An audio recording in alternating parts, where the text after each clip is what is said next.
Pozdravljeni, dragi otroci! Danes vam bom prebrala pravljico z naslovom Prijazni gospod medved.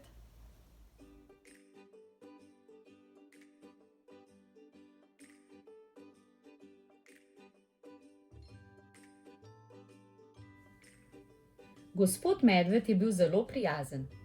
Ko so ga živali srečevale v gozdu, je medved dvignil klobuk in rekel: "Dober dan!" In vsakomur namenil topel nasmešek. Vedno je z veseljem pomagal. Gospod medved je pomagal živalim doseči reči, ki so bile visoko nad tlemi. Pomagal jim je nositi stvari, ki jih same niso mogle dvigniti. Nudil jim je zavetje pred dežjem. Vedno je pospravil po zabavah, ko so se vsi drugi že odpravili domov. Nikoli mu ni bilo težko pomagati komurkoli. Toda, ker je bil gospod medved v gozdu tako dolgo, odkar so živali pomnile, so te njegovo pomoč jemale kot samoumevno. Nihče se ni niti več spomnil, da se bi mu lahko zahvalil. Gospod medved je postal zelo utrujen in nekoliko žalosten. In nato je zbolel.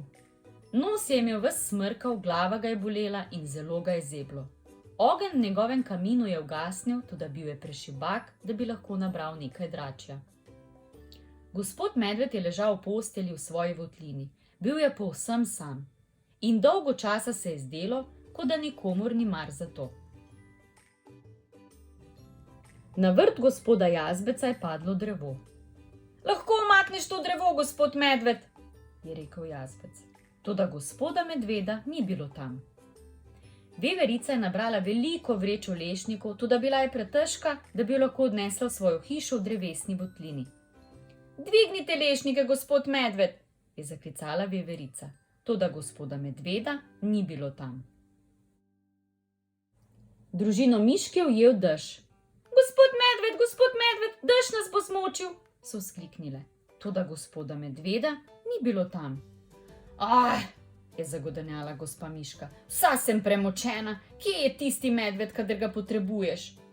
Miške so vse čemerne odhitele domov. Toda najmanjša miška je bila zaskrbljena. Odhitela je do votline gospoda medveda. Našla ga je vsega bledega, bolnega in premraženega. "Ojoj," je zasopla, "je s tabo vse v redu?" "Pravzaprav ne, ljuba moja, toda hvala, da si vprašala," je zašepetal gospod medved. Miška je stekla skozi gozd in potrkala na vsa vrata. "Kaj pa je?"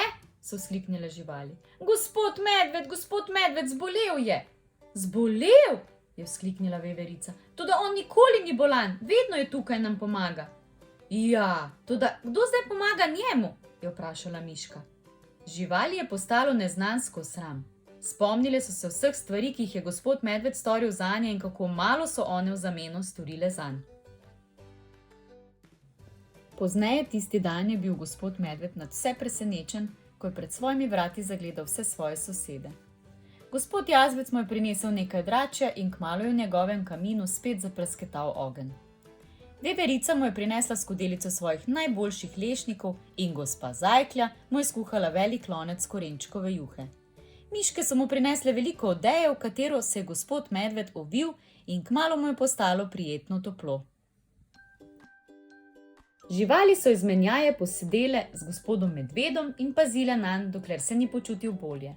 Gospod medved še vedno pomaga drugim živalim, kadarkoli lahko, toda zdaj tudi živali pomagajo njemu, kajti to prijatelji počno.